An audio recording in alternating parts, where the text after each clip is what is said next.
जय श्री कृष्ण। जय श्री कृष्णा जी। स्वागत है आपका सारथी त्रिशला के साथ और एस्ट्रो संजय के साथ। कैसे हैं आप लोग, कैसे हैं घर में सब, जरूर बताइएगा। आज आप लोगों के अनुरोध पर फिर एक सवाल लेकर हम दोनों आपके सामने हैं। सवाल आप लोगों की तरफ से आपके वकील यानी कि आपके सर मुझसे पूछेंगे और जवाब एज यूजुअल मैं आपको दूंगी। तो चलें जी।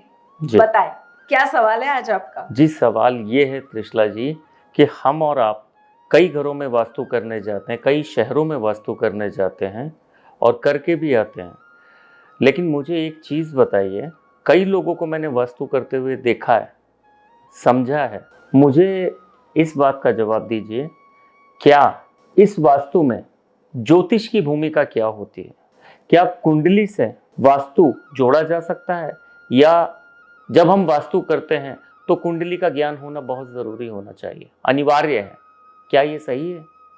सब बिना कुंडली के तो हम जो वास्तु को कर ही नहीं सकते, क्योंकि ज्योतिष का एक भाग है वास्तु। जी। ज्योतिष अपने आप में पूर्ण है, पूर्णता है। आपके पास जब तक किसी की कुंडली नहीं है, आप उस व्यक्ति का वास्तु कैसे निकाल देंगे? सपोज करिए किसी की कुंडली के अंदर शुक्र उच्च का बैठा हुआ है जी। आप उनके घर का वास्तु करने गए, आपने देखा उनका नॉर्थ बहुत अच्छा है और आपने देखा कि उनके घर में साउथ ईस्ट भी बहुत अच्छा है और आपने देखा कि भाई उनके यहाँ सब कुछ बहुत बैलेंस्ड है, सारी चीजें बहुत अच्छी हैं। लेकिन अगर उनकी नॉर्थ की एनर्जी में लग्जरी नहीं है जी। अगर उनकी नॉर्थ की एनर्जी में शुक्र का कोई भी तत्व नहीं है, तो आप उस घर के वास्तु में प्रॉब्लम्स 101% आपको दिखाई देगी ही देगी। आप उस घर के अंदर उस घर के वास्तु को कितना भी बैलेंस करने की कोशिश कर लीजिए, जब तक आप कुंडली में देखकर ये चीज उस घर के वास्तु में नहीं डालेंगे, तब तक उस घर का वास्तु प्रॉपर हो ही नहीं सकता, बैलेंस हो ही नहीं सकता। घर जिसके नाम से है, घर का जिसका खरीदा हुआ जिसका घर है या जिसको वो प्रॉपर्टी मिली हुई है, जब तक उस व्यक्ति के ग्रह, उसकी कुंडलियों को हम उसके वास्तु की कुंडली के अनुसार बांधेंगे नहीं, उसको एक दूसरे से मर्ज नहीं करेंगे, तब तक हम किसी घर का वास्तु प्रॉपर कर ही नहीं सकते। जैसे कि मैं आपको एक उदाहरण और देती हूँ। सपोज करिए किसी का लोहे का पाया है। आपने सुना होगा पाए क्या होते हैं, आपको पता होगा, सोने का, चांदी का, तांबे का, है ना। तो लोहे का एक पाया होता है। लोहे का जो पाया होता है, अगर किसी व्यक्ति के लोहे का पाया है और उसका साउथ का घर है, साउथ डायरेक्शन का घर है, बेशक उसकी कुंडली में मंगल बहुत अच्छा है, मंगल बहुत अच्छे उसको रिजल्ट्स दे रहा है, साउथ डायरेक्शन उसको सूट करनी चाहिए, ठीक।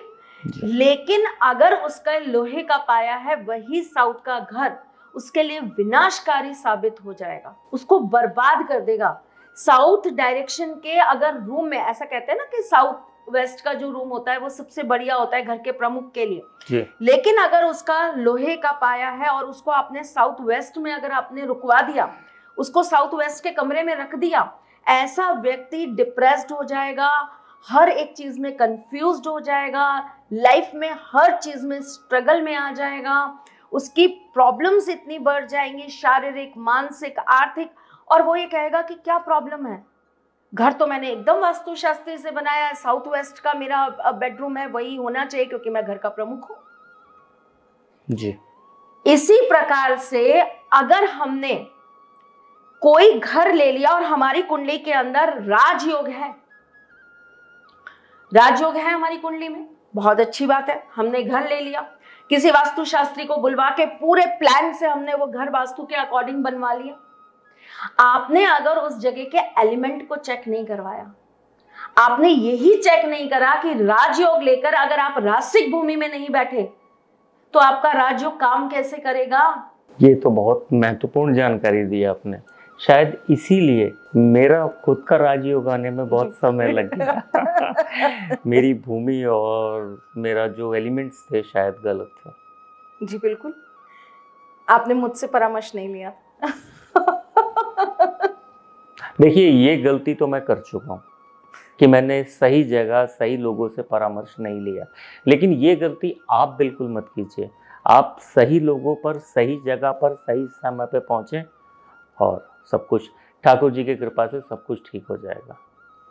वास्तु का एक बहुत बड़ा अपना एक रोल होता है आपकी कुंडली के साथ। जी। किसी व्यक्ति को हमारे पास आने की जरूरत नहीं है, अगर उसकी कुंडली हमारे पास है जी। तो हम ये तक पता कर सकते हैं कि उसके घर का नॉर्थ कैसा होगा, उसके घर का ईस्ट कैसा होगा, उसके घर का साउथ कैसा होगा, उसको कौन से घर का डायरेक्शन दुखी कर रहा होगा, परेशान कर रहा होगा।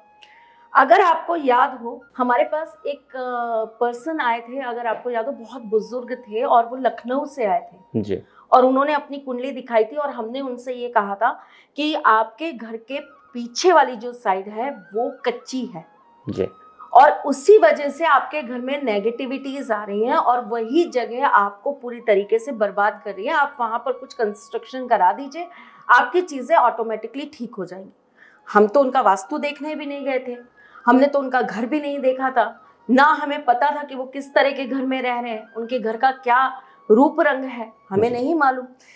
लेकिन कुंडली बोल रही थी, कुंडली बता रही थी। कुंडली को आप एक छोटी सी और 12 खानों का बस एक छोटा सा पेज मत समझिए। कुंडली आपकी पूरी सृष्टि की जानकारी देती है, आपके इर्द गिर्द के लोगों की, आपके अड़ोस पड़ोस के लोगों की, आपके परिवार के लोगों की, आपके घर की, आपके घर के पेंट की, आपके घर में रखे जाने वाले एक शू रैक तक के बारे में आपकी कुंडली बताती है। सर तो जानते हैं, मैं आज आप लोगों को बताती हूँ, बहुत सारी कुंडलियां ऐसी होती हैं जिसके अंदर हम उन्हें ये तक देखकर बता देते हैं। मेरे पास एक बहुत बड़े विख्यात वकील आए, मैं उनका नाम नहीं लेना चाहती पब्लिकली। मैंने उनसे बोला कि आपकी लाइफ में जो भी प्रॉब्लम्स आ रही हैं पर्सनल तौर पर, इसको खत्म करने के लिए सिर्फ एक तरीका ये है कि आप शूज का कलेक्शन करना बंद कर दीजिए। याद है आपको? अच्छा, शूज का कलेक्शन करना बंद कर दीजिए। तो उन्होंने बोला आपको कैसे पता कि मुझे सिर्फ शौक ही जूतों का है, मेरे पास जितने जूते होंगे मैं गिनती नहीं कर सकता। मैंने कहा मुझे आपकी कुंडली बता रही है, आप मेरे सामने बैठे हैं और आपकी कुंडली ये चीज मुझे शो कर रही है। तो कुंडली अपने आप में एक बहुत विस्तार जानकारी है आपके बारे में। आपने अगर अपनी कुंडली किसी को दे दी और वो सही जानकार हुआ ना, तो वो ऐसी ऐसी चीजें आपके बारे में पढ़ सकता है जो सिवाय आपके किसी को पता नहीं है।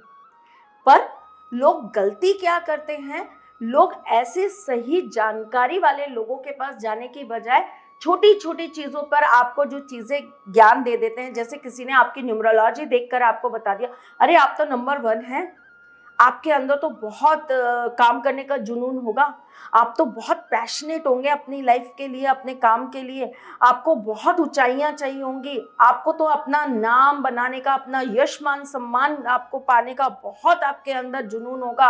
आप अपने पिता के साथ बिल्कुल भी अच्छे नहीं रह पाएंगे, आपके पिता आपकी किसी बात को नहीं समझेंगे, सम्मान नहीं देंगे। आपने छोटी छोटी चीजों को सुन लिया, समझ लिया और आपको क्या लगा, ये तो बहुत ज्ञानी इंसान है, इसको तो बहुत कुछ आता है, इसकी नॉलेज तो बहुत बड़ी है, इसको तो बहुत सारी चीजें पता है। बेशक है, ज्ञानी है, पढ़ा है, तभी तो आपको बता रहे हैं, तभी तो आपको पढ़ा रहे हैं। लेकिन अगर आप मुझे ये कहें कि एक न्यूमरोलॉजिस्ट के पास जाकर मैंने अपनी लाइफ को ठीक करने की कोशिश करी है, या मैं सिर्फ एक वास्तुशास्त्री के पास जाकर मैं अपनी लाइफ की प्रॉब्लम्स को दूर करने की कोशिश कर रहा हूँ, तो मैं बोलूँगी कि हो जाएंगी, लेकिन एक सर्टेन टाइम के बाद वापस से परेशानियां चालू होंगी। एक निश्चित समय के बाद चक्र वापस से आपकी तरफ घूमेगा और पिछले से दुगनी स्पीड पर घूमेगा। उस चीज को स्टॉप करने के लिए ना आपको किसी ऐसे व्यक्ति की जानकारी में जाना चाहिए जिसे ज्योतिष की पूर्ण नॉलेज हो और जिसे ज्योतिष के ऊपर हर एक चीज मालूम हो, ज्ञान हो, ज्ञात हो और वो उसके साथ आपकी बाकी चीजों को जोड़ सके और उसमें से ही चीजें बाहर निकाल सके। तो सुना दर्शकों, आपने सही जानकारी, सही लोग और सही समय। बिल्कुल।